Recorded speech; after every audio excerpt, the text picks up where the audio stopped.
Assalamualaikum warahmatullahi wabarakatuh.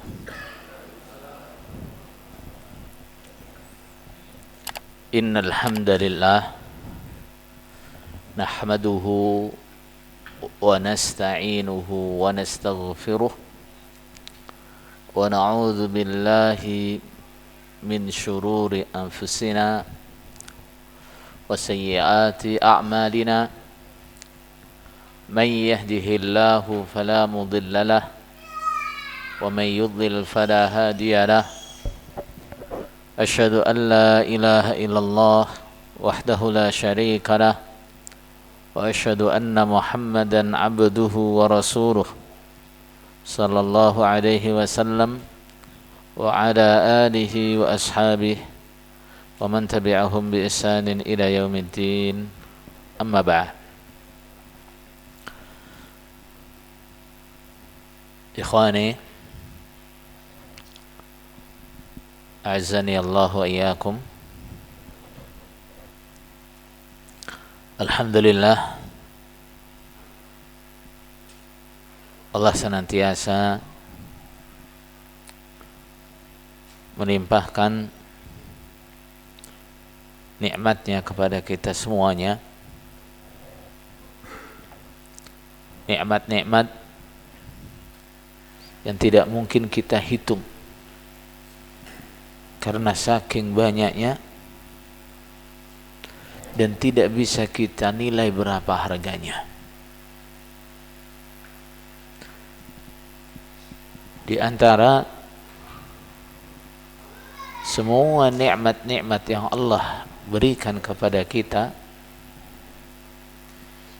yang paling besar, yang paling berharga adalah nikmat Islam dan iman. Nikmat kita diberi akidah yang benar. Kenapa saudara? Karena akidah yang benar itu akan mempengaruhi perilaku kita, ucapan kita, semua akan dipengaruhi oleh akidah kita.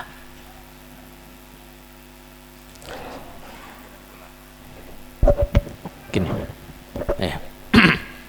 Nah, sebagaimana dikatakan oleh Rasulullah sallallahu alaihi wasallam, ala inna fil jasadi mudghatan idza saluhat saluhal jasadu kulluh wa idza fasadat fasadal jasadu kulluh ala wa hiya al-qalb. Ketahuilah bahwa di dalam jasad itu ada segumpal daging mudghah. Bila dia baik, semuanya baik. Bila dia rusak, semuanya rusak. Dia adalah hati. Saudara sekalian, kita tahu akidah itu tempatnya di mana? Akidah itu tempatnya di hati. Nah, ketika orang akidahnya baik, akidahnya benar, nanti yang keluar dari lisannya baik, benar. Apabila akidahnya benar, yang keluar dari anggota badannya juga benar. Tapi kalau akidahnya sudah rusak, gimana? Semuanya ikut rusak. Semuanya ikut rusak. Ucapannya rusak, perilakunya rusak. Bahkan orang-orang yang mungkin sebelumnya kita kenal, ini orang yang baik akhlaknya, ya, pinter akalnya, tapi ketika di dalam hatinya itu terisi akidah yang rusak, tiba-tiba kita pangkling betul, nggak kenal betul dengan orang ini. Nah, cara dia bertutur kata yang dulu kita kenal nggak ada. Nah, perilaku dia yang dulu kita kenal nggak ada. Kenapa tuh? Semua hilang karena atau rusak karena akidahnya yang rusak. Saya itu pernah sama teman-teman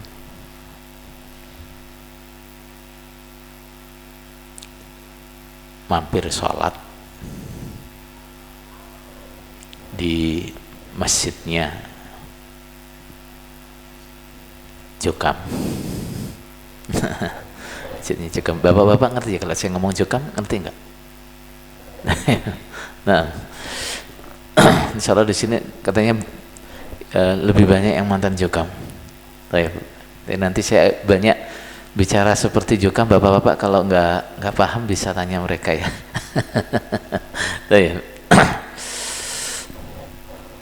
Habis sholat itu kan kita waktu mau sholat itu izin, numpang sholat ya, dia bilang ya silahkan katanya. Kita habis sholat, namanya kita dari jauh gitu kan, ya agak capek, ya badannya panas gitu, ya duduk-duduk sebentar di dalam masjid gitu. Nah, kita baru duduk-duduk gitu, pengurus masjidnya yang tadi ngimami sholat itu, dia balik lagi. Tadi izinnya cuma numpang sholat loh, sekarang udah selesai sholatnya, silakan keluar katanya. Nah, ada teman bilang, kita ini dari jauh, boleh kan duduk-duduk sebentar, ya, istirahat sebentar katanya. Nggak boleh katanya gitu. Ya masa sih, saya kan juga kenal saya juga kenal sampean. Nah, masa gini mau diusir? Tak perlu tak usir katanya. Oh, Masya Allah gitu. Kemudian saya memperkirakan orang yang seperti ini kan, ini orang yang akhlaknya jelek atau ini orang bodoh. Nah, habis kejadian itu saya tanya sama teman-teman yang di situ, dia cerita dia itu orangnya baik katanya, orangnya pinter. Itu saudara sekalian, akibat apa itu? Nah, akibat akidahnya yang rusak. Nah, akibat keyakinannya bahwa kalau sudah keluar dari kelompoknya itu berarti sudah murtad.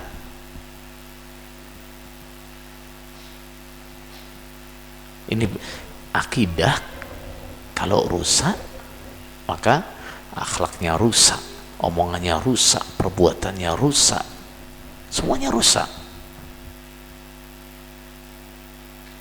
Yang lebih kita khawatirkan adalah ketika akidah itu keliru, akidah itu rusak, ibadah-ibadah yang kita kerjakan juga ikut rusak karena akidah yang rusak. Setidaknya saudara sekalian, bahayanya orang-orang yang akidahnya rusak seperti itu, misalkan secara dalil ibadah dia masih diterima, misalnya dia akan sangat rawan setelah ibadah dia akan mengerjakan pekerjaan yang bisa merusak ibadahnya tadi. Nah, ya, misalnya apa? Dia rawan menganiaya. Ketika orang sudah dianggap murtad, dianggap hartanya halal, kehormatannya halal, nah darahnya halal, rawan kan ini? Nah, akhirnya nggak peduli dia merampas atau mengambil harta tanpa hak, melukai, menfitnah, merusak amal dia apa enggak ini? Merusak amal dia. Nah, bisa-bisa walaupun ibadah dia misalnya ya masih sah, secara dari masih bisa diterima, bisa-bisa dia akan datang dengan keadaan seperti yang dikatakan oleh Rasulullah sallallahu alaihi wasallam. Apa itu? Al-muflisu fina, nah, man ya'ti yaumal qiyamati bi salatihi wa siyamihi wa zakatihi.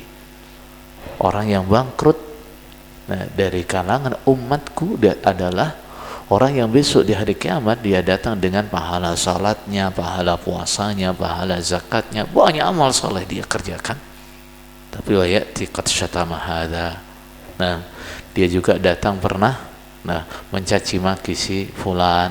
Baik, wa akhadha mala hadza, pernah juga mengambil hartanya si fulan. Baik, wa qadhafa hadza, menuduh si fulan dan seterusnya. Akhirnya bagaimana?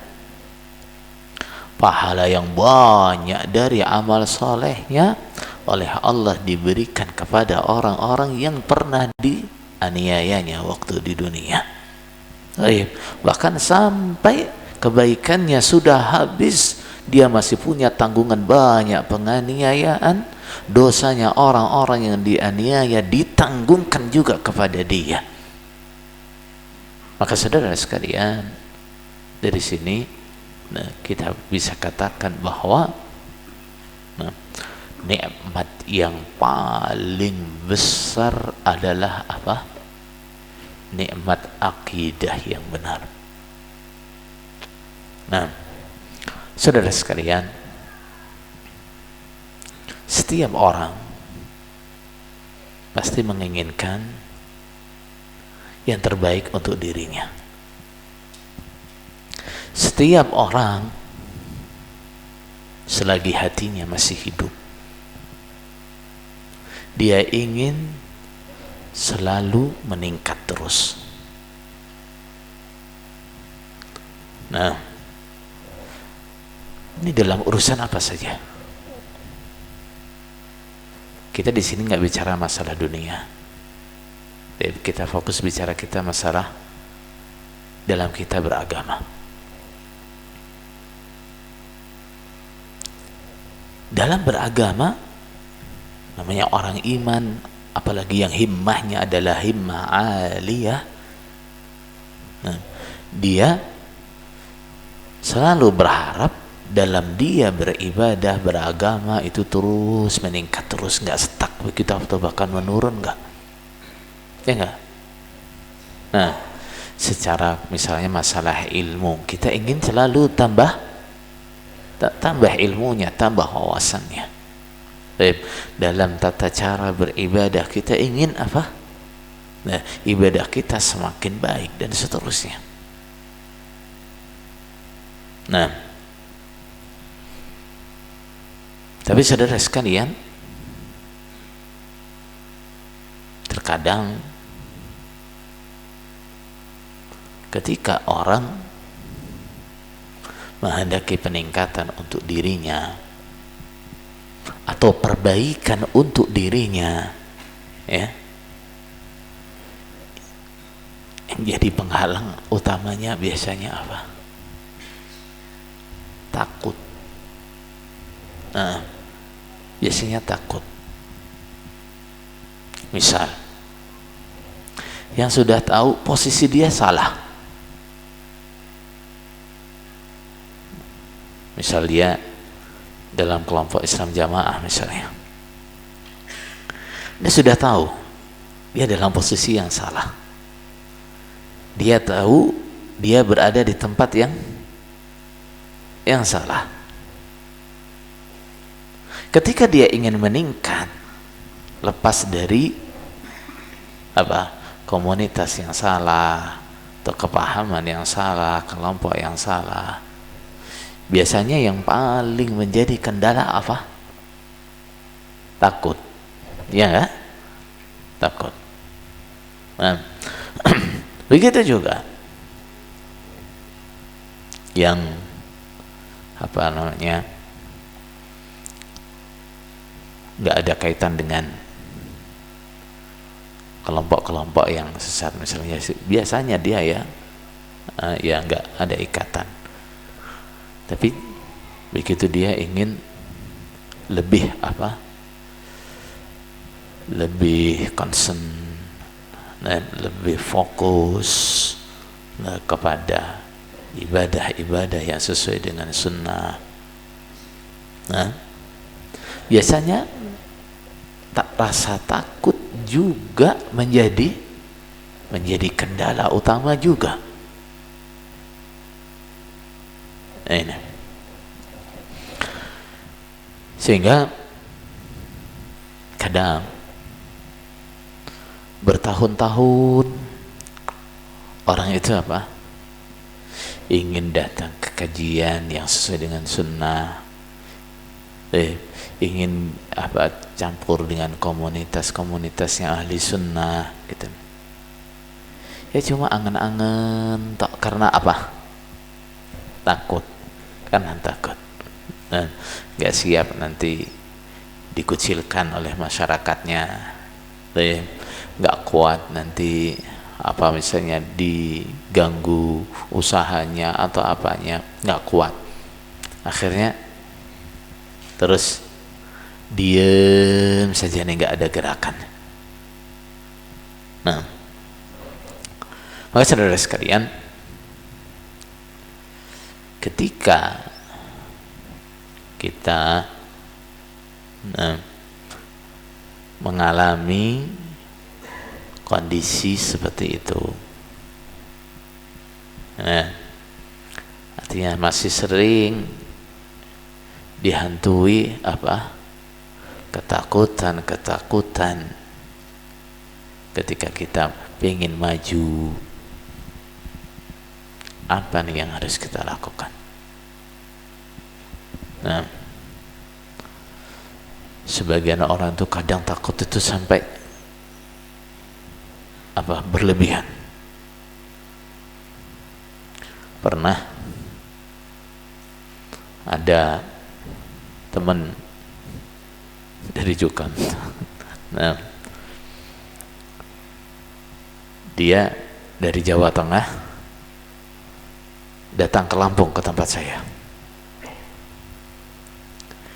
3 hari di tempat saya itu, setiap keluar rumah wajahnya ditutup pakai serban. Kenapa dia? Takut banget. Takut kalau pas dia jalan ada yang ngambil foto dia, dilaporkan keluarganya, dilaporkan temannya, kayak gitu.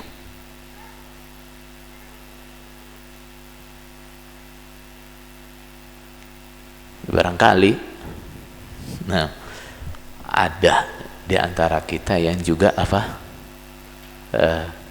masih menyisakan ketakutan seperti itu dalam hatinya, atau mungkin yang mendengar di rumah yang nyimak di rumah juga ada yang kayak gitu.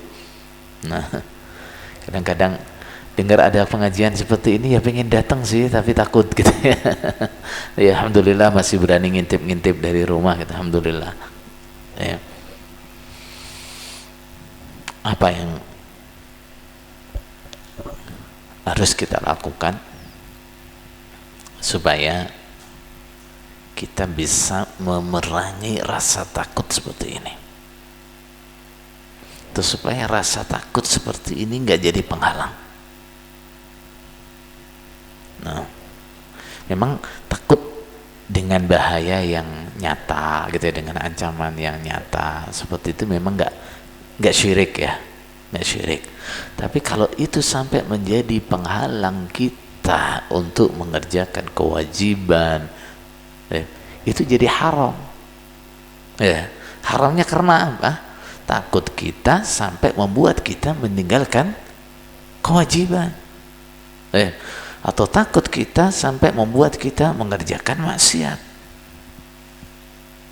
Ya. Kalau bicara syirik memang itu nggak syirik. Ya. Takut seperti itu ya takut yang tabi'i. Takut yang tabi'i. Takut karena diancam, takut karena ditakut-takuti yang seperti itu, nggak takut yang tabi'i. Nah, tapi kalau itu sampai menjadi penghalang kita mengerjakan ketaatan atau menjadi penyebab kita mengerjakan kemaksiatan, itu hukumnya haram. Ya, hukumnya haram. Supaya rasa takut seperti itu hilang atau minimal tidak menjadi penghalang buat kita untuk maju, untuk mengerjakan kewajiban, untuk meninggalkan kemungkaran. Apa yang kita lakukan? Yang pertama, saudara sekalian, tingkatkan apa? Imannya, tauhidnya. Nah, tingkatkan apanya? Imannya atau tauhidnya. Kenapa, saudara sekalian? Allah Subhanahu wa ta'ala berfirman, alladzina amanu wa lam yalbisu imanahum bidzulmin ulaika lahumul amnu wa hum muhtadun. Orang-orang yang beriman, ingat ya, kalimat iman, nah, ketika disebutkan dalam konteks-konteks sanjungan atau janji-janji yang baik, nah, ini maksudnya adalah orang-orang yang imannya sempurna atau imannya baik. Orang-orang yang iman dan tidak mencampur imannya dengan penganiayaan, dengan syirik maksudnya. Ulaika lahumul amn. Orang-orang seperti itu bagi mereka keamanan. Wa hum muhtadun, dan mereka adalah orang-orang yang mendapatkan hidayah. Keamanan dalam ayat ini Allah tidak membatasinya pada keamanan di hari kiamat saja, tidak. Ya enggak? Ulaika lahumul amnu. Bagi mereka adalah keamanan. Nah, keamanan. Nah, yang kalau keamanan akhirat ini kita enggak muskil. Orang dengan semakin sempurna imannya, semakin sempurna janji keamanan bagi dia di akhirat. Tapi bagaimana dengan keamanan dunia? Keamanan di dunia itu lebih pada apa coba? Keamanan di dunia itu lebih pada rasa aman, ya enggak? Rasa aman. Nah, banyak di dunia ini orang merasa nggak aman, bukan karena apa? Dia tiap hari diganggu dan seterusnya, enggak. Tapi karena apa? Dia yang merasa terancam, dia merasa takut, sehingga dia nggak merasa aman. Nah, orang yang beriman semakin baik imannya, semakin sempurna imannya, nah, ketakutan dalam dirinya akan semakin hilang, semakin hilang. Ketika seseorang itu fokus takutnya dia hanya kepada Allah Subhanahu wa ta'ala, sudah, maka ketakutan yang lain hilang semua. Nah, ketika takut dia hanya kepada Allah, atau takut dia yang paling besar adalah kepada Allah. Semakin besar takut dia kepada Allah, maka akan semakin hilang, semakin sedikit ketakutan dia kepada selain Allah. Orang yang banyak mengkhawatirkan segala sesuatu selain dari Allah Subhanahu wa ta'ala, takut ini, takut itu karena apa? Takutnya kepada Allah yang kurang. Kita masih merasa terancam misalnya, apa yang kita lakukan? kok kayaknya memang penakut itu dasarnya saya memang penakut misalnya. Ada. Saudara sekalian, tingkatkan amal solehnya. Tingkatkan amal solehnya, ketakwaannya. Nah, apa hubungannya nih? Allah Subhanahu wa ta'ala berfirman, "Man 'ada li waliyan faqad adzantuhu bil harb." Barang siapa memusuhi kekasihku, aku umumkan untuk dia perang dengan aku. Orang memusuhi kekasih Allah, Allah mengumumkan, berarti dia siap perang melawan Allah. Siapa kekasih Allah?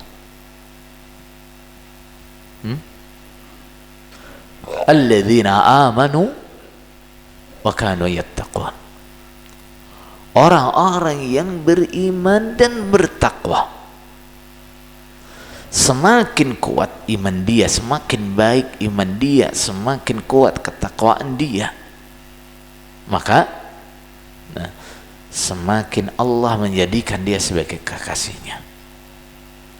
Semakin dia baik imannya, semakin dia kuat ketakwaannya, maka dia semakin terlindung. Kenapa? Sekarang siapapun yang memusuhi dia, maka Allah ada di pihaknya. Dia sama dengan memusuhi Allah. Kita tahu kan maknanya takwa. Apa maknanya takwa? Takwa itu artinya adalah mengerjakan semua perintah-perintah Allah dan menjauhi larangan-larangannya. Nah, itu namanya takwa. Allah Subhanahu wa ta'ala berfirman, "Wa may yattaqillaha yaj'al lahu makhraja." Siapapun bertakwa kepada Allah, Allah akan memberi dia jalan keluar. Dari apa tuh? Allah menyebutkan di situ. Jalan keluar dari apa Allah sebutkan apa tidak? Tidak. Itu menunjukkan apa?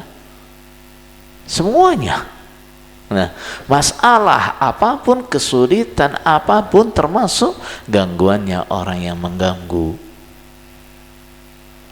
Termasuk apa? Ancamannya orang yang mengancam. Allah beri dia jalan keluar.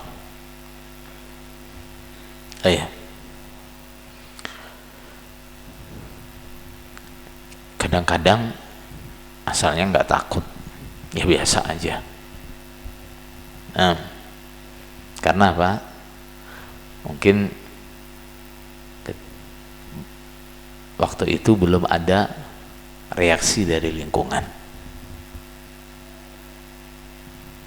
Tapi kemudian begitu dia sudah mulai melangkah, ada reaksi dari lingkungannya. Terus ditakut-takuti, terus diancam. Gimana? Jangan takut.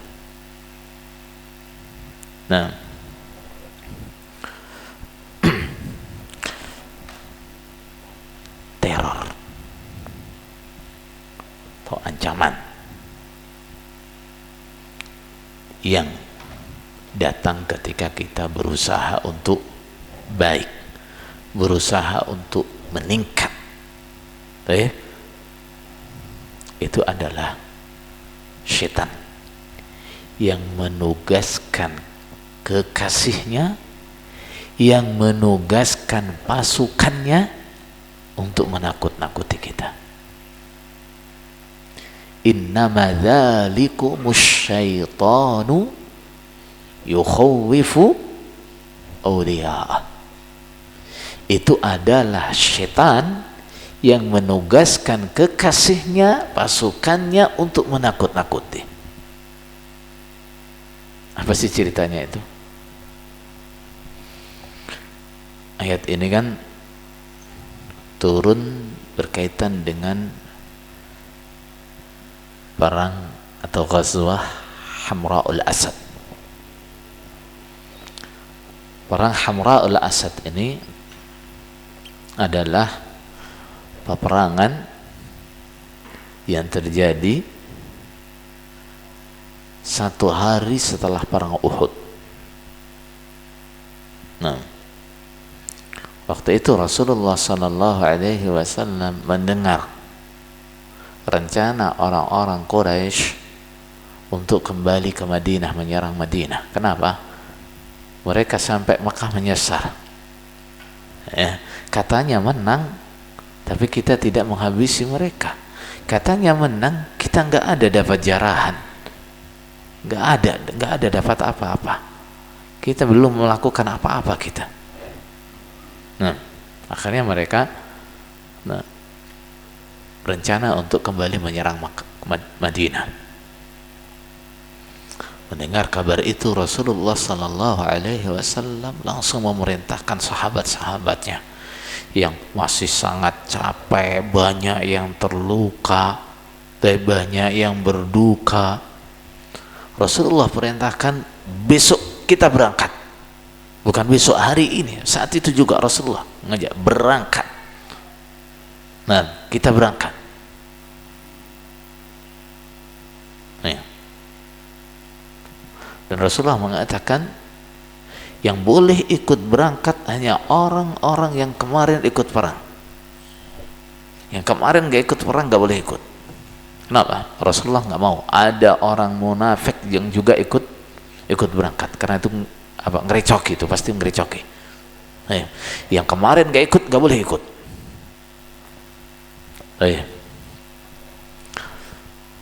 Sampai di daerah Hamra'ul Asad, Rasulullah melakukan strategi apa? Harbul A'sab, perang urat saraf. Apa yang dilakukan oleh Rasulullah waktu itu?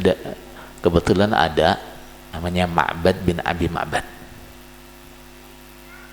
Dia ini orang yang dekat dengan Rasulullah SAW, lebih memihak kepada Rasulullah walaupun belum Islam.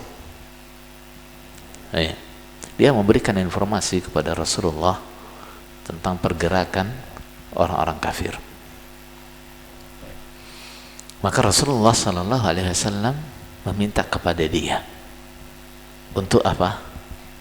Membantu Rasulullah melakukan perang urat saraf. Nah, apa? Takut-takuti mereka. Takut-takuti. Benar. Ma'bad bin Abi Ma'bad ketemu Abu Sufyan. Abu Sufyan tanya, lihat rombongannya orang Madinah enggak? Oh iya. Seperti apa mereka? Banyak banget. Nah, jauh lebih banyak daripada yang kemarin ikut perang Uhud. Mereka datang dengan apa? Hati yang penuh dengan kemarahan. Nah, terus dia bilang apa? Saranku buat kamu, jangan buru-buru pulang ke Mekah sampai kamu melihat kuda atau rombongan yang pertama muncul dari balik bukit. Apa itu? Nah, deloken dhisik gitu. Deloken dhisik kaya apa akeh. Orang digitukan apa? Merinding tuh. Merinding. Orang kafir itu kan, mereka ketika perang dengan orang Islam, dengan jumlah yang sedikit saja mereka udah takut. Kenapa? Mereka itu berperang untuk mempertahankan eksistensinya, sedangkan orang Islam berperang mencari apa? Mencari syahadah, mencari pahalanya syahid. Dikabari Nabi datang dengan pasukan yang sangat besar, dengan semangat yang tinggi, dengan kemarahan yang besar. Jadi takut dia. Nah, tambah dibikin miris lagi. Ini kayaknya orang apa? Ngasih semangat tapi ini bikin down. Jangan buru-buru pergi sampai kamu melihat rombongan pertama muncul dari balik bukit. Akhirnya apa? Orang-orang musyrik udah ngeper di sini. Kemudian mereka membalas. Tapi ini apa? Cuma gertaan yang apa? Yang kosong nih. Gertaannya orang yang sebenarnya sudah takut. Gertaannya orang yang sebenarnya sudah takut. Ada namanya Nu'aim bin Mas'ud. Mereka perintahkan untuk menakut-nakuti orang Islam. Dengan kalimat apa? Seperti yang dikatakan dalam Al-Quran. Innan nasa qad jama'u lakum fakhshawhum.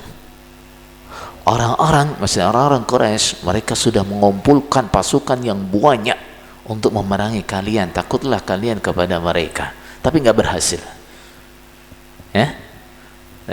Jadi serangan atau perang orang Saraf yang mereka lakukan nggak berhasil. Kenapa? Orang iman nggak takut, ditakut-takuti begitu. Apa jawaban orang iman? Faqalu hasbunallahu wa ni'mal wakil. Mereka mengatakan hasbunallahu wa ni'mal wakil. Jadi saudara sekalian, ketika ada ucapan-ucapan yang menakut-nakuti kita, kita harus apa? Bisa menolaknya. Ini omongan setan, gitu ya.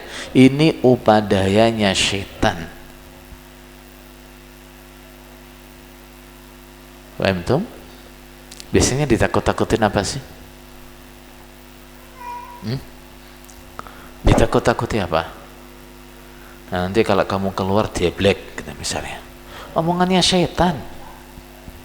Omongannya setan. Kenyataannya ada tuh yang black karena keluar. Ada nggak? Nggak ada.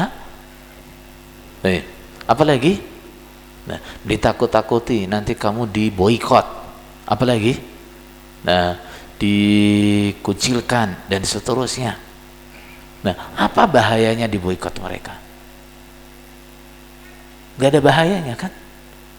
Apalagi terus diancam, apalagi yang itu tuh biasanya yang banyak bikin teman-teman takut itu, dibilang nanti kalau mati nggak ada yang mau nyolati. Ya Allah, saudara sekalian. Orang itu kalau sudah mati sudah selesai tugasnya, ya. Orang itu kalau sudah mati sudah selesai tugasnya. Nyolati, memandikan dia, mengkafani dia, mensolati dia, mengkuburkan dia, itu kewajibannya yang hidup. Kewajiban siapa? Yang hidup. Kalau sampai nggak dimandikan, nggak dikafani, nggak disolati, nggak dikuburkan, yang dosa yang hidup. Yang mati nggak ada bedanya. Dia itu habis mati ditaruh di tempat sampah, habis mati ditaruh di selokan, habis mati dibuang di hutan, nggak ngaruh buat dia. Yang penting apa? Dia mati dalam keadaan husnul khatimah, nggak ngaruh gitu. Jadi kalau cuma ditakut-takuti seperti itu, ini omongannya setan, saudara sekalian. Omongannya setan. Kalau mereka nakut-nakuti gitu, ya dibalas saja, ya dijawab aja. Kalau nggak mau ngubur mayitku, ya nggak apa-apa. Kalau sampean betah mambu batangku, gitu loh. Syukur-syukur kalau bisa nanti kalau saya waktunya mati, tak usahakan bisa mati di depan rumah sampean, gitu. Itu tuh omongan setan, ya, kayak gitu omongan setan. Wah, tapi kayaknya mereka serius tuh ngancamnya. Kalau mereka sepertinya serius ngancam, apa kita juga perlu takut? Gak perlu. Katakan kepada mereka, qul la yusibana illa ma kataballahu lana. Apapun ancaman kalian, apapun upaya kalian, tidak akan ada yang bisa menimpa kami kecuali apa yang telah Allah takdirkan untuk kami. Nah, kalian ngancem, mau dimiskinkan misalnya, kan ada yang kayak gitu ya. Nah, rizki kita itu di mana, saudara? Nah, misalnya yang ngancem itu adalah bosnya, gitu ya, tempatnya dia kerja. Rizki kita itu di mana? Di tangannya bos. Bukan kan? Saya itu dagang, pelanggan saya, tetangga saya ini yang ngancem mau boikot saya ini. Rizki kita di mana? Di tangannya tetangga? Bukan. Rizki kita itu di mana? Wa fis samai rizqukum. Rizki kalian itu di langit. Ya? Rizki kita itu dari langit. Adapun kita kerja sama seseorang, Allah melewatkan dari situ. Kita dagang, ya Allah melewatkan dari situ. Bukan kok rizki saya, maisha saya itu sama bos saya, sama tetangga saya, enggak ada kayak gitu. Nah, rizki kita itu di langit. Rizki kita di langit. Orang-orang yang tidak senang, orang-orang yang memusuhi, walaupun mereka itu semuanya sepakat untuk apa? Membahayakan kita. Kalau Allah tidak mentakdirkan, nggak bisa. Ingat kan wasiat atau sabda Rasulullah sallallahu alaihi wasallam kepada Ibnu Abbas radhiyallahu anhu,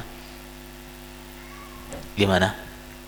Wa'lam annal ummata law ijtama'u ala an yanfa'uka bi syai'in la yanfa'uka illa bi syai'in qad katabahu Allahu laka. Ketahuilah, seandainya ummah, semua umat mereka bersatu, sepakat untuk memberikanmu manfaat. Ada yang untuk semuanya sepakat, misalnya orang kompleks sepakat, kita bantu fulan yuk, kita bantu usahanya, kita kasih modalnya dan seterusnya. La yanfa'uka bisyai', mereka tidak akan bisa memberimu manfaat sedikit pun, illa apa? Maka tabahullahu laka, kecuali yang sudah Allah tulis untukmu. Yang sudah Allah tulis untukmu.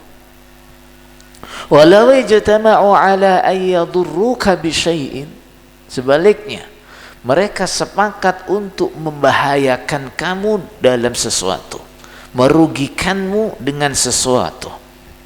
Kita boikot saja dia biar kapok misalnya. Kita boikot dia biar deblek misalnya. La yadurruka illa bi syai'in qad katabahu Allahu alaika.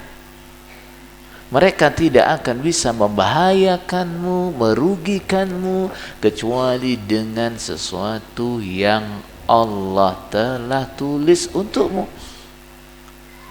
Nah, jadi manfaat, bahaya, kebaikan, keburukan yang menentukan Allah. Nah, semua yang menentukan Allah. Ada orang mengancam, nah, nggak usah takut, nggak usah takut. Ada orang menakut-nakuti, nggak usah takut.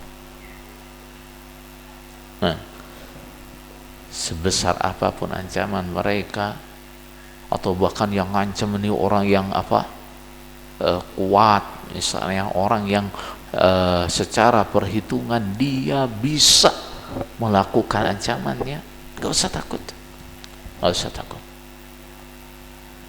Nah, apalagi saudara sekalian, ketika kita sudah yakin yang akan saya tempuh ini benar, atau yang saya tinggalkan ini nggak benar, kalau sudah yakin seperti itu, sudah fokus saja, nggak usah tolah-toleh, ya, nggak usah tolah-toleh, udah fokus saja. Nah, budek micek dari apa? Nah, omongannya orang yang mencela, gangguannya orang yang ganggu, udah nggak usah didengerin, nggak usah dilihat, udah fokus saja di depan, fokus di depan. Kenapa saudara sekalian? Rasulullah sallallahu alaihi wasallam bersabda, "Man iltamasa ridallahi bi sakhatin nas kafahullahu mu'natan nas." Orang yang mencari ridhanya Allah dengan tidak mempedulikan murkanya manusia. Bagi dia, fokus dia, pokoknya yang penting Allah ridha. Manusia seneng nggak seneng terserah. Kafahullahu mu'natan nas. Urusan dia dengan manusia Allah yang mencukupi. Tapi karena takut, ingin menyenangkan orang banyak, nggak mau mengecewakan orang banyak, kemudian dia berani mengerjakan sesuatu yang Allah murka, bagaimana? Wa man iltamasa ridhan nasi bi sakhatillah waqalahullahu ilan nas.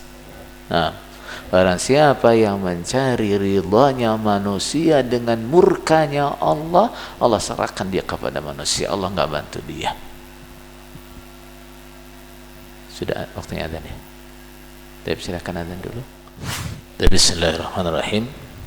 Alhamdulillahirabbil alamin, wassalatu wassalamu ala asyrafil anbiya'i wal mursalin nabiyina Muhammad wa ala alihi wa sahbihi ajma'in. Saudara sekalian,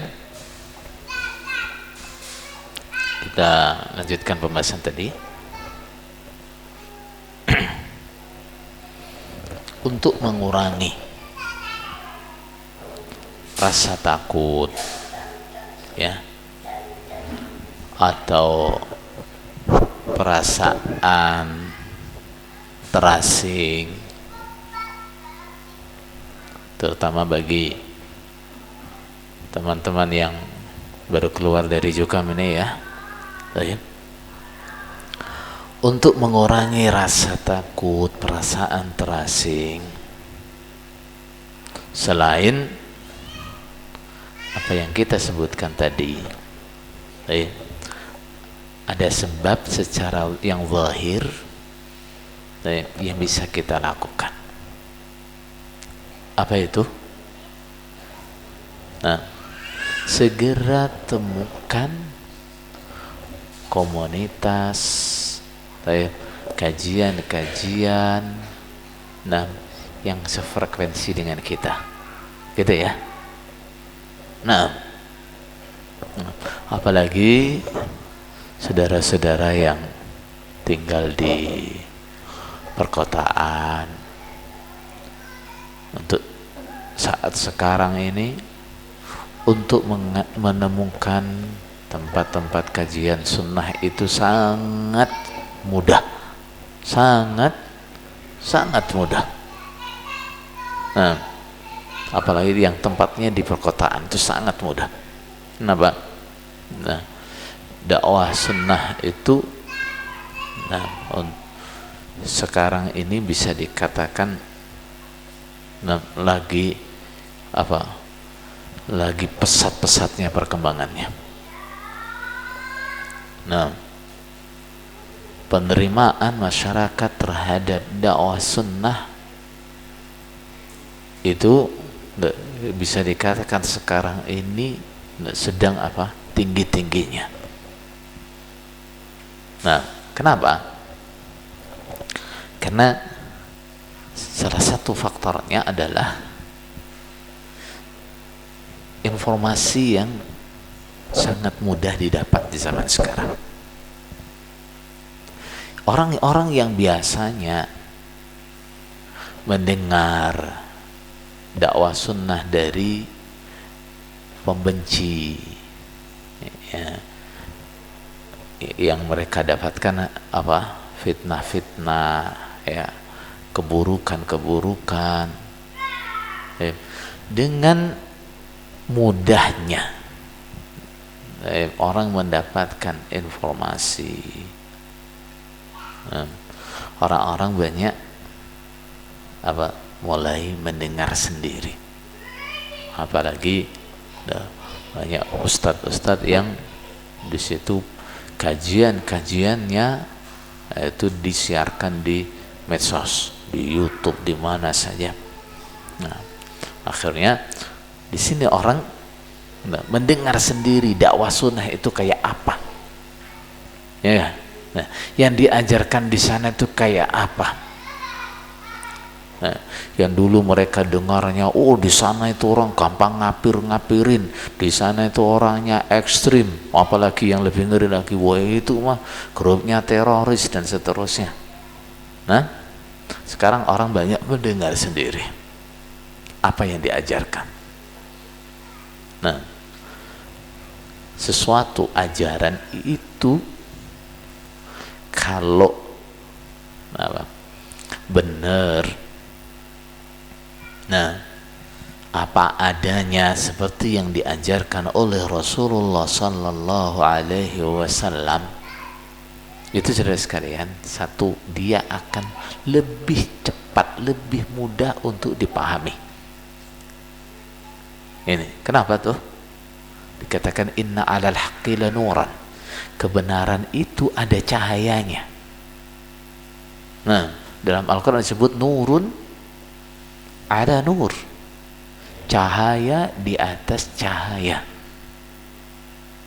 Nah, kebenaran itu atau sesuatu ajaran yang benar itu walaupun habis difitnah begini,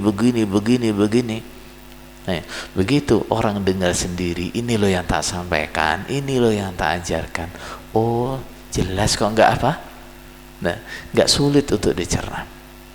Nah, kemudian tidak ada ajaran yang lebih sesuai dengan logika, ya, dengan akal sehat, nah, daripada apa, ajaran yang sesuai dengan Al-Quran dan Sunnah. Nah, ketika seseorang mengatakan, oh yang lebih logis begini misalnya, ada sesuatu yang dikatakan apa, ini logis, ini sesuai dengan apa, akal sehat dan seterusnya, pasti kita jumpai yang lebih cocok dengan akal sehat adalah yang sesuai dengan Al-Quran dan Sunnah. Nah, ini apa namanya, faktor-faktor. Nah, masih banyak faktor-faktor lain yang menjadikan apa, di zaman sekarang ini dakwah sunnah lebih mudah diterima. Nah, ini teman-teman, supaya enggak merasa terasing, ya, mengurangi rasa takutnya, ya, cepet, ya, gabung dengan teman-teman sunnah, gabung sama mereka. Nah, jumlahnya enggak kalah banyak kok kalau kita bilang apa, kalau kita apa namanya, bicara jumlah, ya, jumlahnya enggak kalah banyak, nah, daripada jumlah mereka. Ini kalaupun kita masih merasa apa, waduh di tempat saya itu teman sunnah itu dikit banget itu, ya, nah, atau bahkan ngerasa cuma sendiri tak, gimana saudara sekalian, kita perlu bekerja hati? Enggak saudara, enggak perlu, ya. Orang yang tujuannya adalah kebenaran, tujuannya adalah ridhonya Allah, walaupun dia sendiri nggak usah takut, ya. Kebenaran itu tetap benar walaupun kita sendiri, ya. Nah, walaupun kita sendiri. As-sahabah Abdullah bin Mas'ud radhiyallahu anhu mengatakan apa? Al-jama'atu ma wafaqal haqqa wa in kunta wahdaka. Al-jama'ah yang dikatakan oleh Rasulullah, wa wahidatun fil jannati wa hiyal jama'ah. Satu saja yang masuk surga yaitu al-jama'ah. Siapa? Nah, Abdullah bin Mas'ud mengatakan ma wafaqal haqqa. Nah, yang mencocoki kebenaran walaupun kamu cuma sendiri. Nah, jadi kalau tujuan kita memang saya tuh pengen bener, saya tuh pengen bener, saya tuh pengen lurus, saya tuh pengen mencari ridhonya Allah, nggak usah peduli, nggak usah peduli dengan apa banyaknya teman terus kurangnya teman, nggak usah dipedulikan itu. Banyak teman alhamdulillah tambah semangat, nggak ada teman nggak masalah, nggak masalah. Prinsip bagi orang iman ketika dia menetapi kebenaran, ketika dia mencari ridhonya Allah, kemudian dia terkucil, dia tersakiti, dia kesepian dan seterusnya, diajarkan dalam doa Rasulullah SAW ketika beliau pulang dari Taif dalam keadaan sedih, apa yang beliau ucapkan? Illam yakun bika alayya ghadabun fala ubali ghaira anna afiyataka hiya awsa'udi. Ya Allah, yang penting engkau enggak murka kepadaku, aku enggak peduli,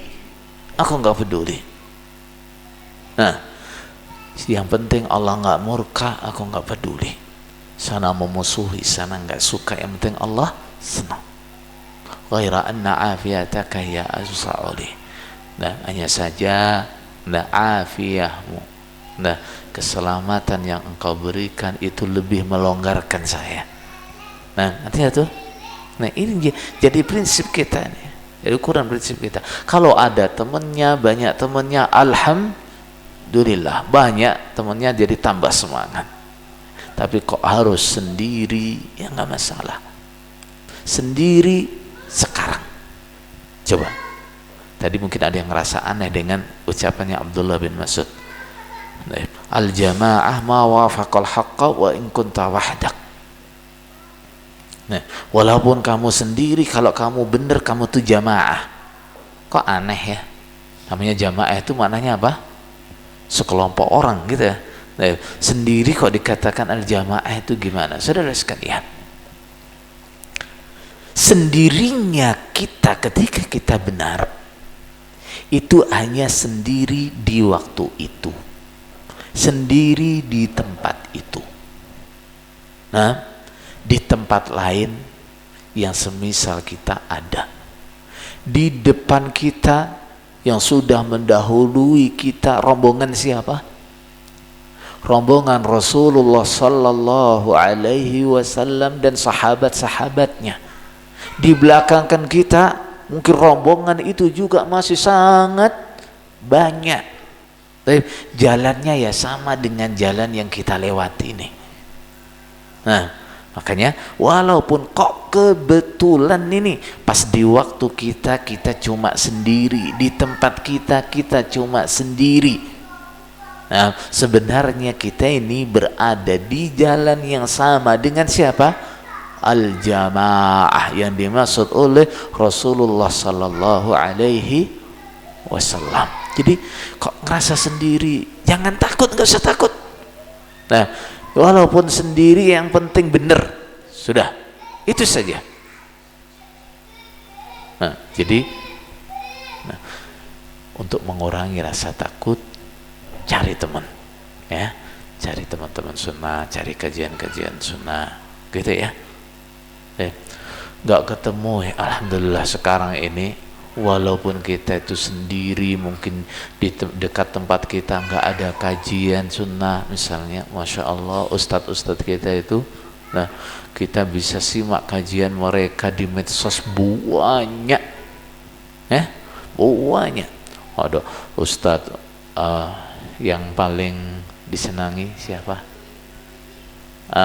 Ustadz Khalid misalnya, nggak kurang kita cari videonya itu, ya, mau duduk berapa jam, nah, ada di situ ya. Ustadz siapa lagi yang suka, yang paling apa, nah, disenangi caranya? Ustadz Syafiq, ada. Ustadz siapa yang kalem, siapa? Nah, Ustadz Abdul Rai misalnya. Tapi ada semua, saudara, ada semua. Tinggal kita mau apa enggak gitu ya. Nah, makanya Rasulullah sallallahu alaihi wasallam bersabda, kullu ummati yadkhuluna al-jannah illa man abah.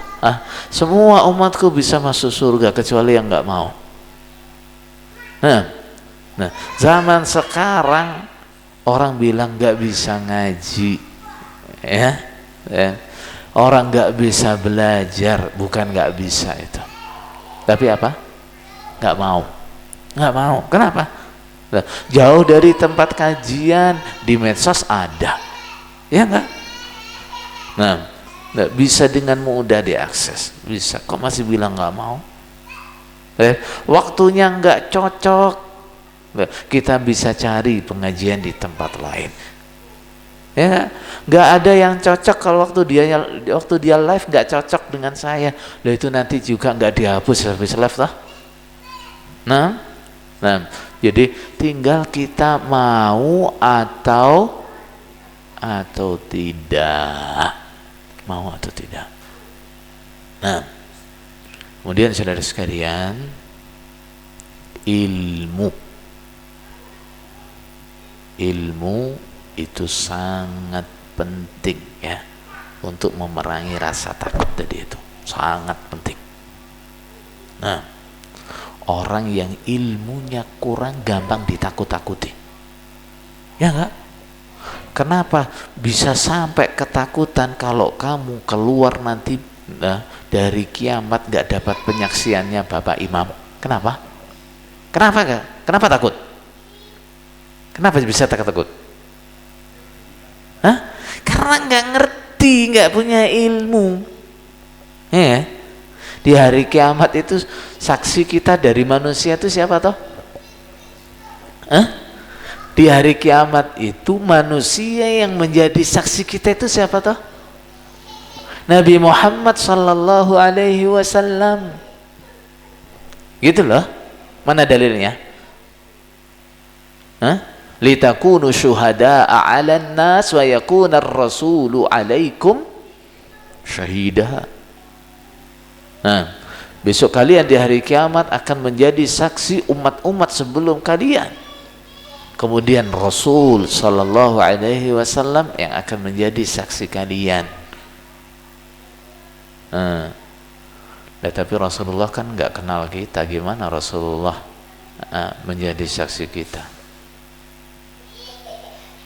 Berarti ini kan di sini kita harus apa?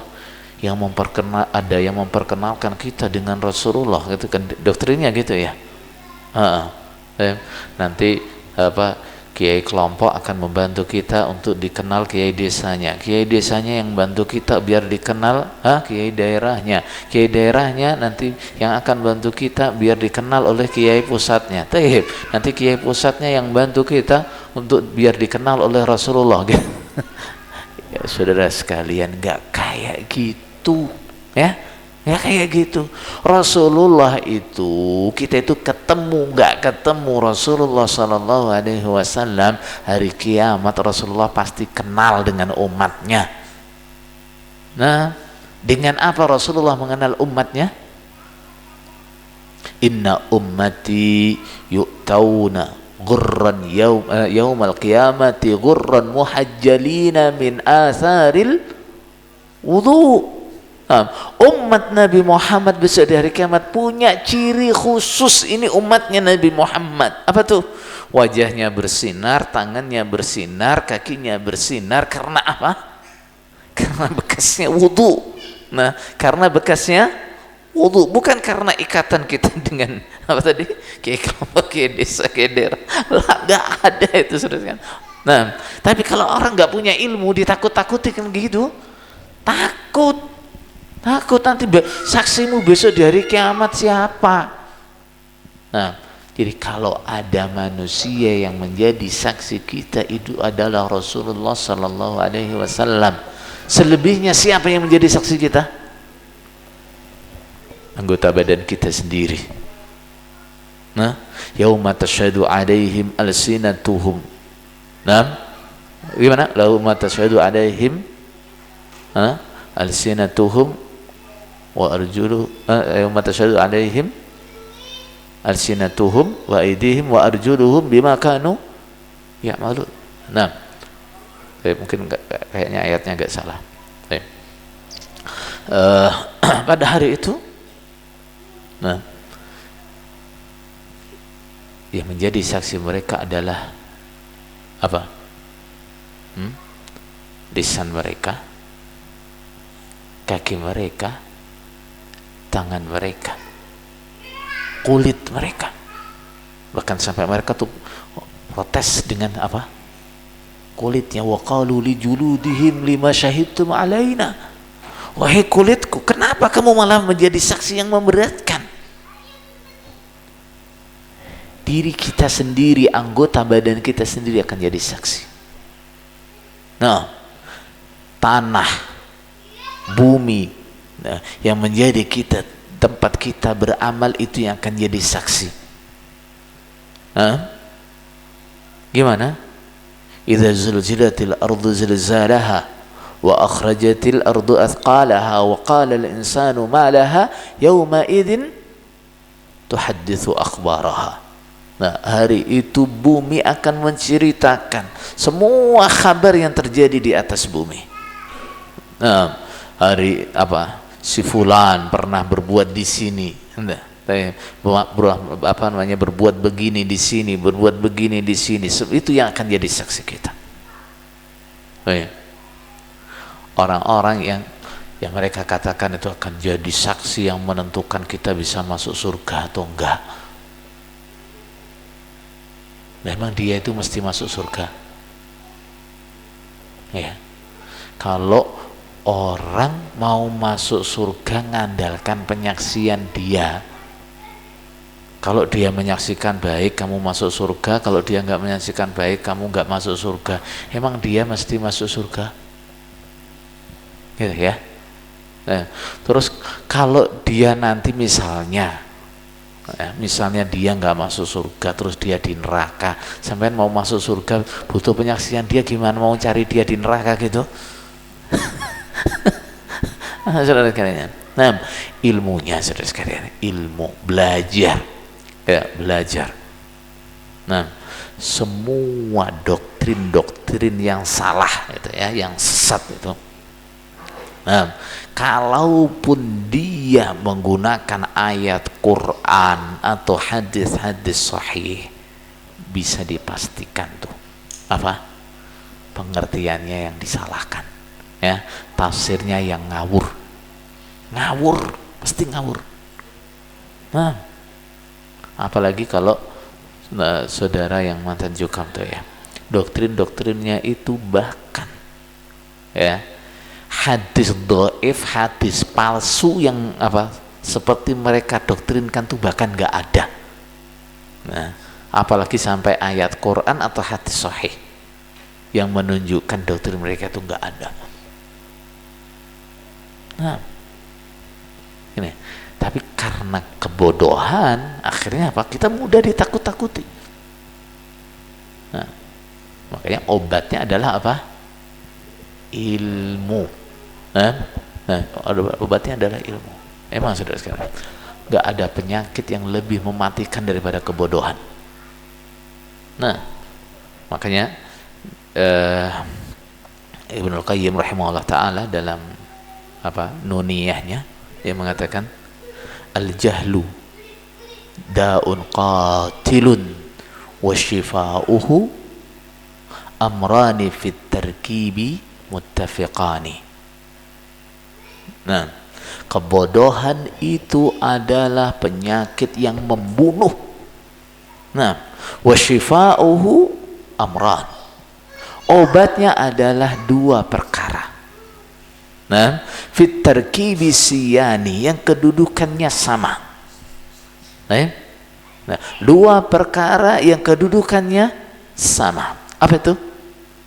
Nassun minal kitabi au min sunnatin.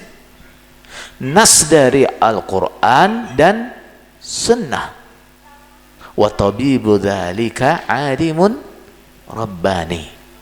Nah, kemudian tabibnya, dokternya adalah seorang ulama yang rabbani.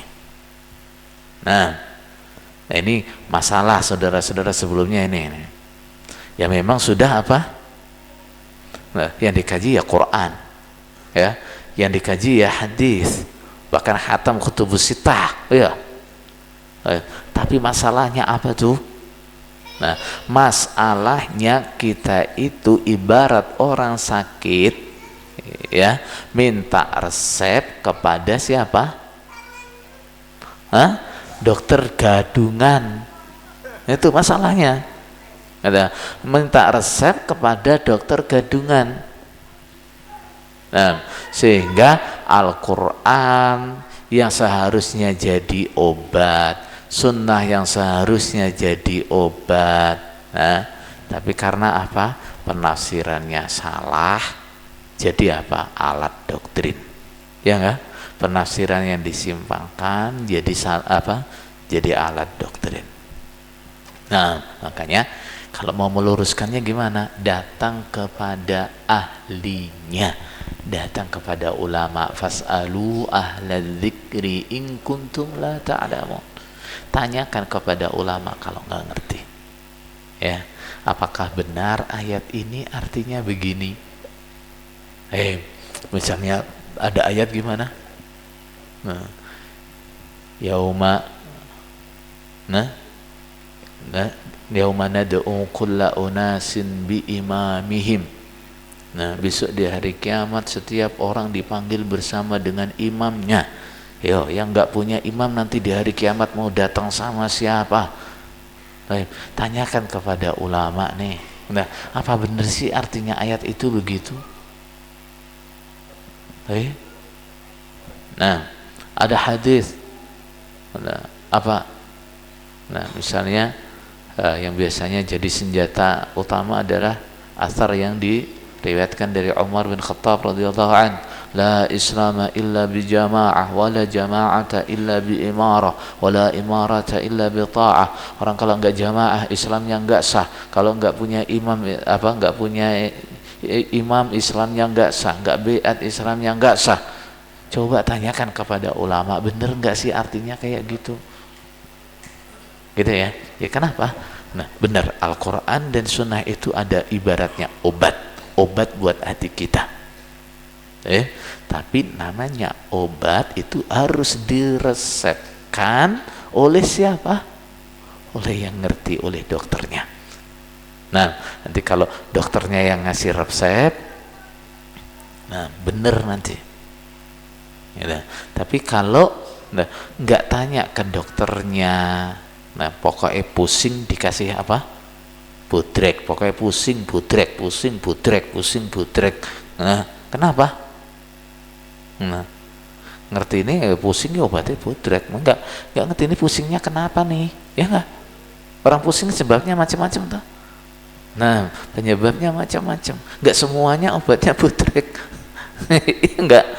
Nah, ini sama. Nah, Al-Quran dan Sunnah juga begitu.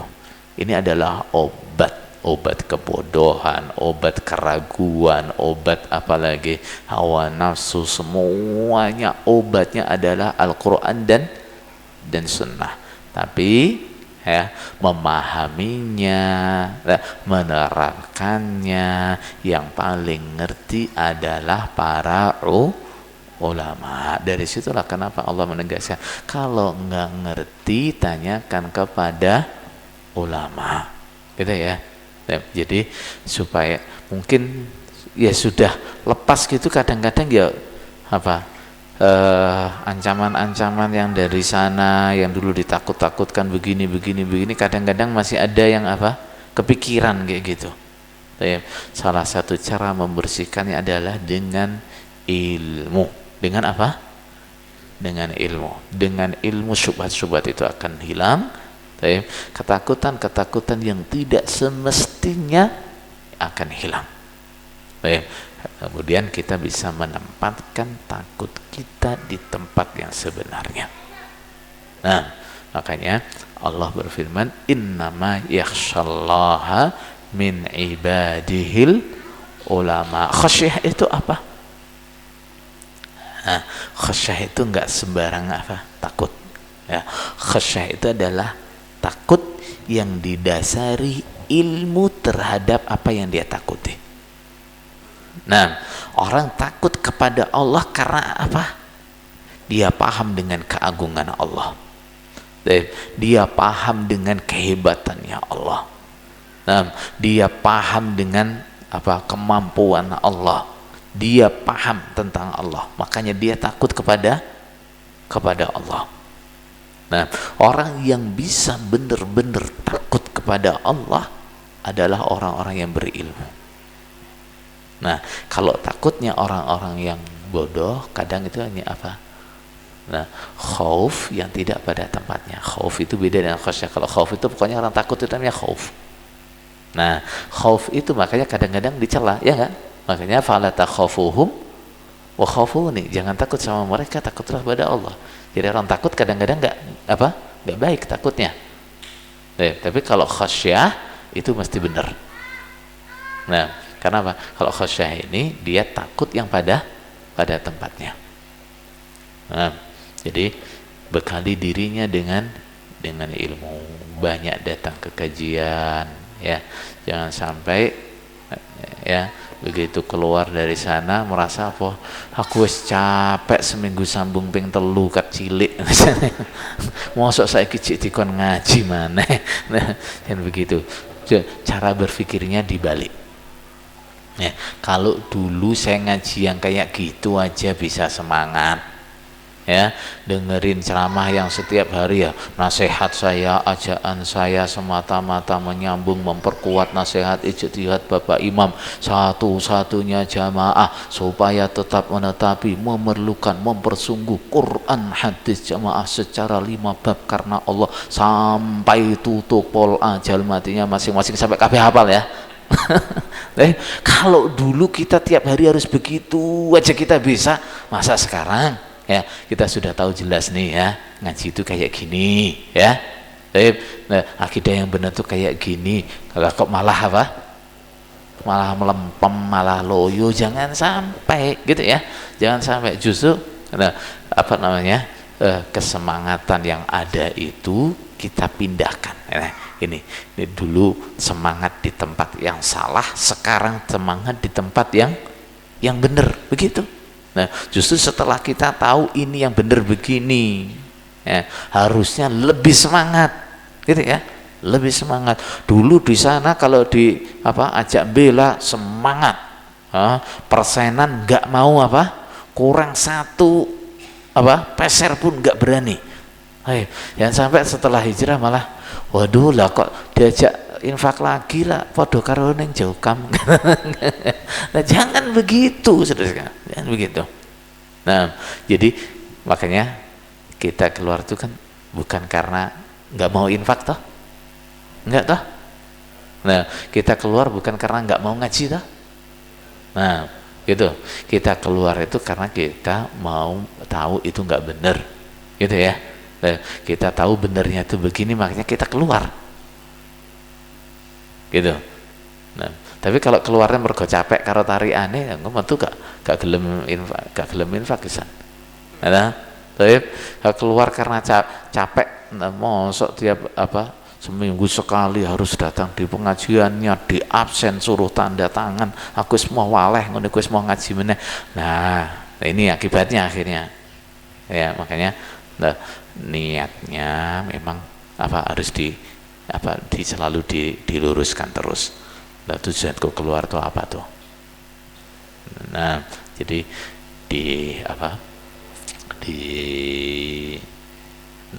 tata, ada cara berpikirnya diperbaiki, jangan sampai keliru, gitu, ya. Jangan sampai nanti kenaikan apa dongengan yang biasanya di Jokam itu loh, apa itu? Hah? Nah, datang kondangan kecepetan. Nah, katanya Jokam tuh kalau menggambarkan orang-orang yang tidak mau dengan ajaran mereka itu, nah, digambarkan kayak gini. Datang kondangannya misalnya jam 10, dia jam 7 sudah datang. Nah, akhirnya tuan rumahnya gupuh. Nah, waduh Pak, nah, ini adanya jenang katul gimana? Wes gak apa-apa, jenang katul senenganku. Dipangan tek. Nah, gak lama lagi Pak, ini ada singkong godok. Yos gak apa-apa, singkong godok senenganku. Nah, sampai kewareken waktunya kondangan, makanan sing enak-enak keluar. Akhirnya apa dia bilang, badok-badokan katanya. Wis dikeluarkan. Ini cantolannya juga biasanya gitu ya. Tapi jangan sampai gambaran yang seperti ini nanti apa? Nah, terjadinya kepada kita. Nah, sudah kecapean apa ngaji di sana, habis keluar udah nggak mau ngaji lagi. Nah, sudah kecapean sama tariannya di sana, begitu keluar wis mau aku ngajak infak meneh. Jangan sampai gitu ya. Baik. Saudara sekalian, insya Allah cukup ya. Cukup sampai di sini saja apa yang saya sampaikan. Ada kekurangannya mohon maaf yang sebesar-besarnya. Ada pertanyaan apa enggak?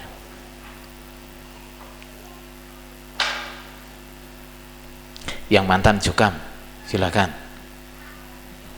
Nah, kalau yang masalah enggak ada apa, enggak ada hubungannya sama Jokam, nanti bisa tanya sama ustadz yang lain. Nah. Gimana? Yeah.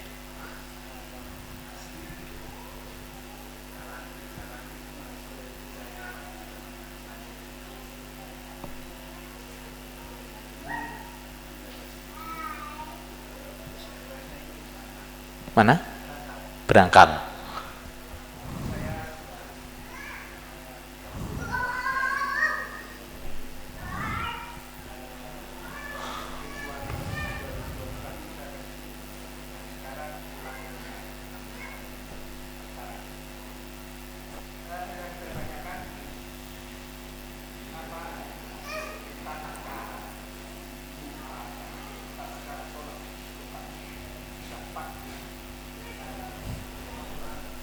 Tayyib.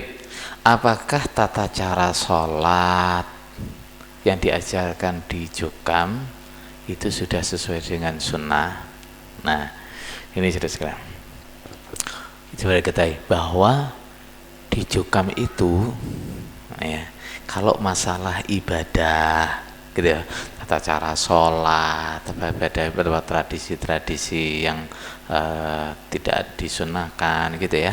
Itu mereka ini sudah bisa dikatakan dekat dengan sunnah ya, misalnya tata cara sholatnya itu sudah dekat sekali dengan sunnah ya. Jadi untuk masalah ibadah yang diajarkan di Jokam, nah bisa dikatakan sudah lebih banyak pasnya ya. Ada hal-hal yang kurang pas tapi nggak sampai yang fatal, nggak sampai yang fatal. Nah, Jokam itu paling ruwet. Nah, kalau sudah bicara masalah akidah, ya, nah, kalau bicaranya masalah apa? Akidah, masalah kepahaman pasti ruwet. Itu yang pertama. Yang kedua, kalau bicara masalah duit, nah, gitu. Kalau bicara masalah duit mesti ruwet. Nah, apapun dalilnya tinggi pokoknya. Nah, ada aja caranya itu. Kalau udah masalah duit itu. Nah, jadi memang yang paling kita waspadai dari Jokam adalah ini ya, masalah kepahaman dan masalah apa itu tadi? Nah, masalah itu duit itu.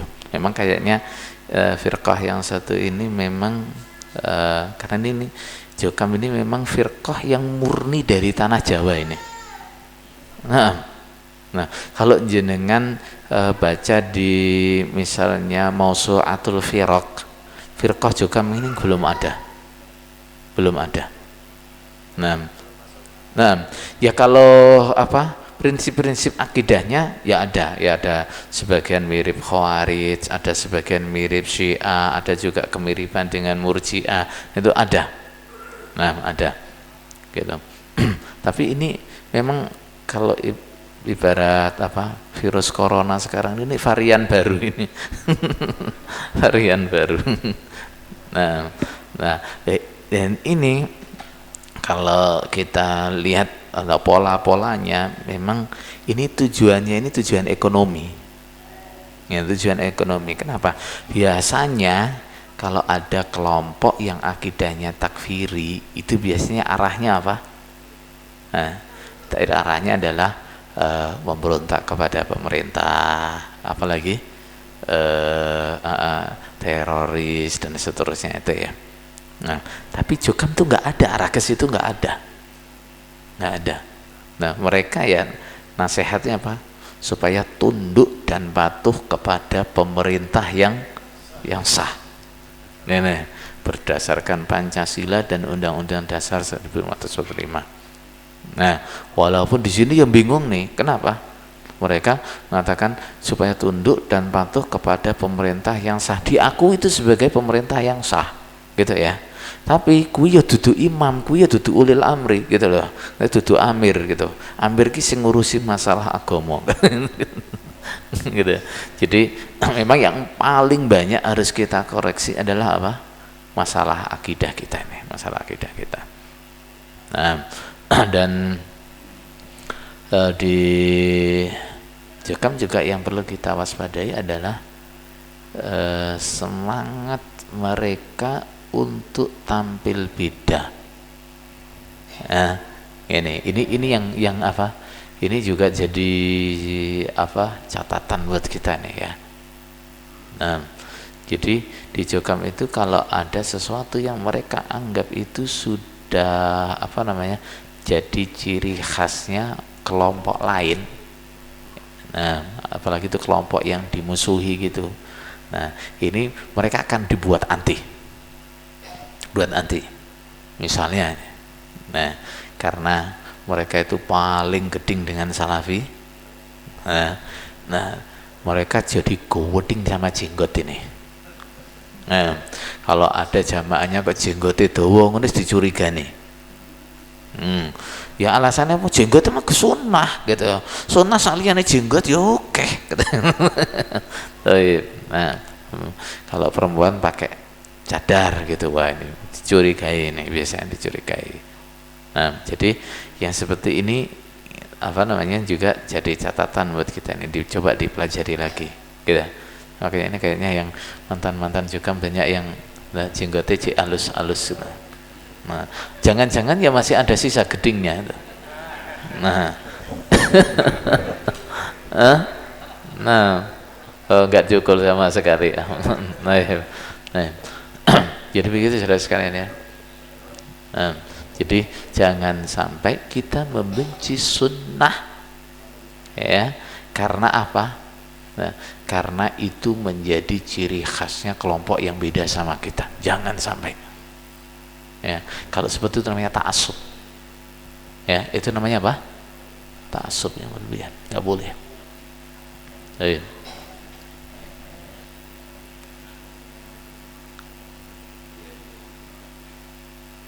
Apa lagi?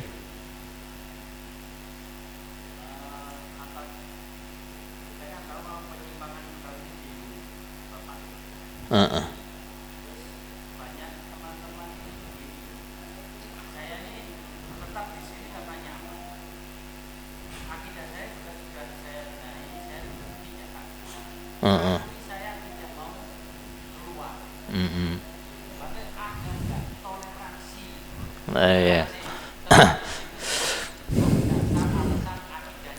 Oh iya. Nah, ada yang bilang apa? Saya yang penting sudah nggak takfiri. Nah, saya nggak keluar dari Jokam, tapi yang penting saya udah nggak takfiri. Masalahnya, nah, akidahnya itu nggak hanya masalah takfiri, ya nggak? Nah, kalau nggak punya imam, Islamnya nggak sah. Nah, itu masalah akidah apa bukan itu? Masalah akidah. Kalau nggak punya imam, nggak punya saksi di hari kiamat, itu masalah akidah atau bukan? Masalah akidah. Kalau nggak tertib sambung, takut nggak disaksikan, berhubungan dengan akidah apa enggak itu? Berhubungan dengan akidah. Itu yang pertama ya. Yang kedua, ada kita benar katakan, saya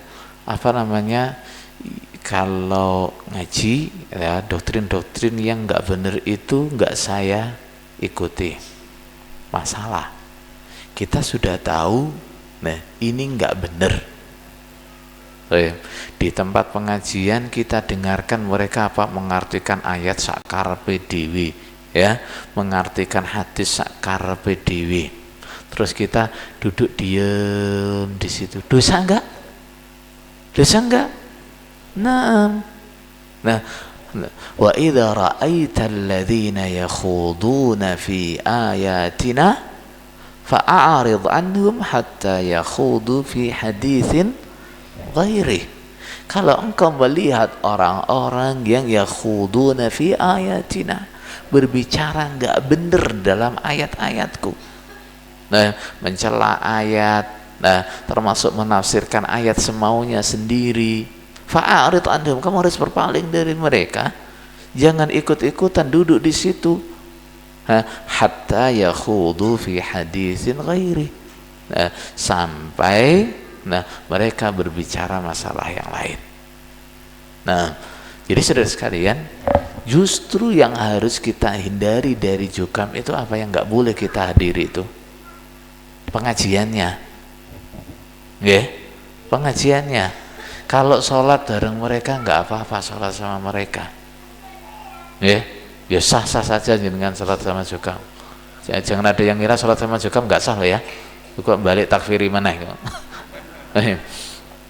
Itu ya. Nah, kalau sholat sama mereka, ibadah sama mereka nggak apa-apa, gitu ya. Tapi yang kemungkarannya itu adanya di mana? Di pengajiannya itu yang nggak boleh kita datangi. Pertanyaannya, bisa nggak? Nah, sampeyan bertahan di Jokan tanpa menghadiri pengajiannya? Nggak bisa. Nah, sampeyan ngaji di absen. Nah, nggak teko, sering nggak teko dicurigai, lebih sampean harus bertahan di situ. Nah, saudara sekalian, jadi secara hukum meninggalkan firqah seperti Jukam itu wajib. Nah, bertahan di situ itu hukumnya haram.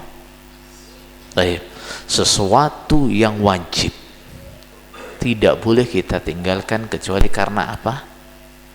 Kita betul-betul lemah, nggak mampu. Nah, sesuatu yang haram tidak boleh kita kerjakan kecuali karena apa? Darurat. Baik.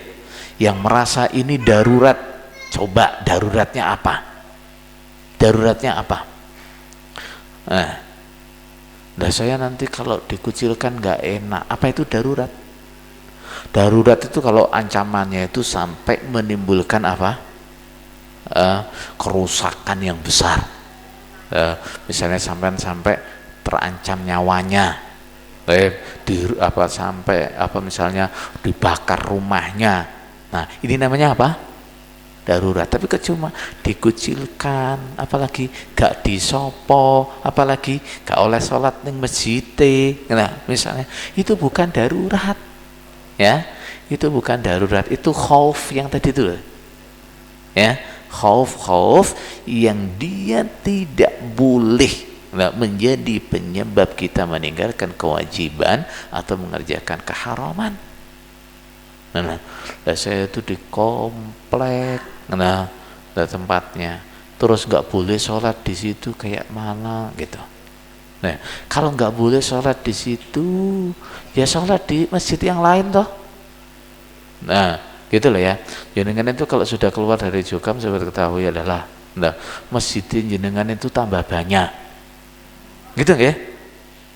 Nah, Nah, jangan terpengaruh sama makan loh. Coba nih, metu saka jamaah, lah gak duwe masjid katanya. Bukan, begitu jenengan keluar dari Jogja, masjid sampean itu banyak.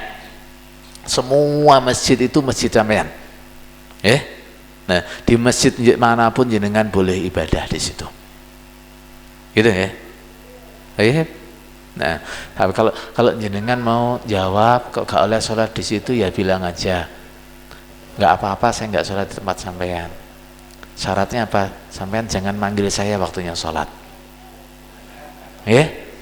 Nah, kalau sampean nggak manggil, saya nggak datang ke masjid sampean. Nah, tapi kalau sampean masih manggil hayya 'alas shalah, saya datang, sampean manggil kok. Nah, atau kalau enggak, sampean kalau adzan ditambahi. Hayya 'alas shalah khusus cukam gitu.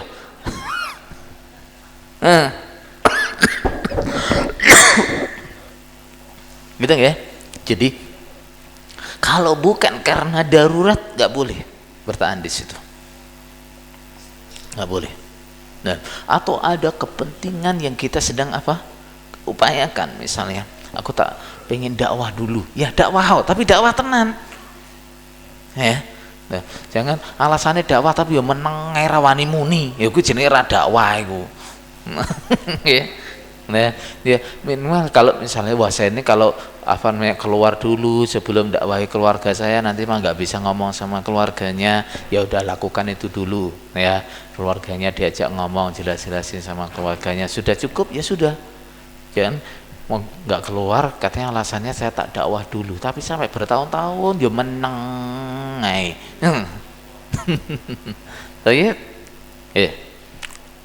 Ada lagi?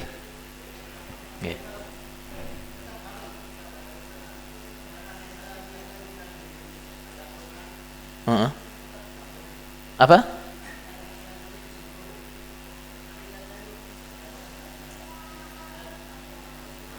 Lah kalau pengajiannya cuma waktu pengajian baca Quran tok, ya nggak apa-apa. Tapi ketika mereka mulai menafsirkan Qurannya dengan cara mereka, menafsirkan hadisnya dengan cara mereka, terus menyampaikan doktrinnya, ya nggak boleh duduk di situ, nggak boleh. Tapi kalau cuma mereka punya program tahfidz, terus sama ikut di situ, ya nggak apa-apa.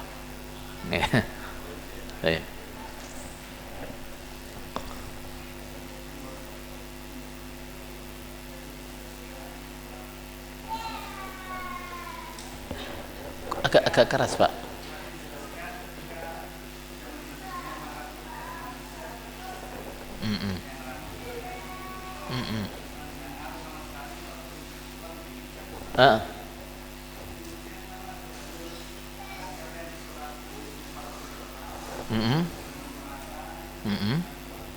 Baik.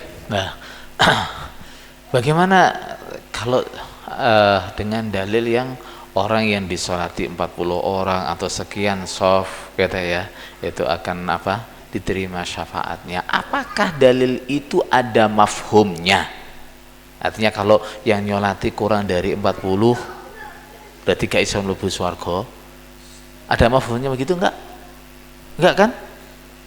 Kalau yang nyolati kurang dari 40 terus enggak diterima syafaatnya, ada mafhumnya begitu enggak? Enggak ada kan? Lagi, kapan orang itu butuh syafaat? Kapan orang itu butuh syafaat?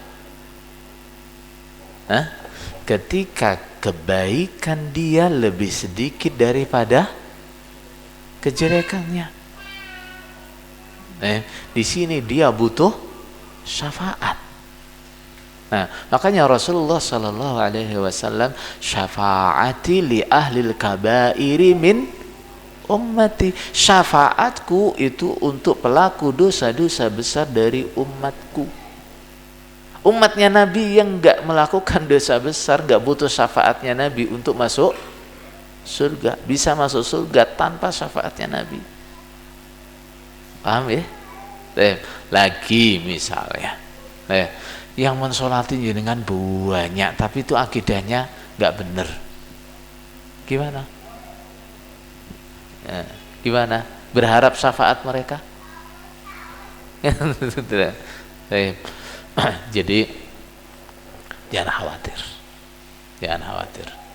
Utsman radhiyallahu anhu, ketika beliau wafat, yang ngubur itu cuma beberapa orang dari keluarganya. Gimana itu? Hah? Kalau ukuran husnul khotimah itu banyaknya yang nyolati, banyaknya yang takziah, terus Utsman itu husnul khotimah enggak tuh? Hah? Utsman itu dikubur malam-malam, yang ngubur cuma beberapa keluarganya tok. Husnul khotimah enggak Utsman? Okay. Jadi yang penting mati itu husnul khotimah. Husnul khotimah itu enggak harus dengan mati keadaan sholat, puasa, keadaan enggak. Nah, husnul khotimah itu yang terutama adalah dengan mati dengan iman yang benar, ya, mati dengan akidah yang benar, itu namanya husnul khotimah, ya. Jadi jangan membayangkan husnul khotimah itu saya matinya harus keadaan sujud, saya matinya harus keadaan baca Quran, enggak, ya. Walaupun jenengan matinya itu pas tidur kebablasan, kalau akidahnya benar ya husnul khotimah. Nah, jenengan mati kecelakaan misalnya, akidahnya bener, itu husnul khotimah. Mati kena apa? Wabah, akidahnya bener, ya husnul khotimah. Kalau sudah husnul khotimah, nggak ada yang nyolati, ya, nggak ada yang ngubur, gimana? Bahaya? Nggak bahaya. Itu nggih? Baik. Sudah jam 8:10. Nah, kita cukupi aja nggih. Nah, sekali lagi ada kekurangannya, mohon maaf yang sebesar-besarnya. Nah, subhanakallahumma bihamdika asyhadu an la ilaha illa anta astaghfiruka wa atubu ilaik. Jazakumullahu khairan. Wassalamualaikum warahmatullahi wabarakatuh.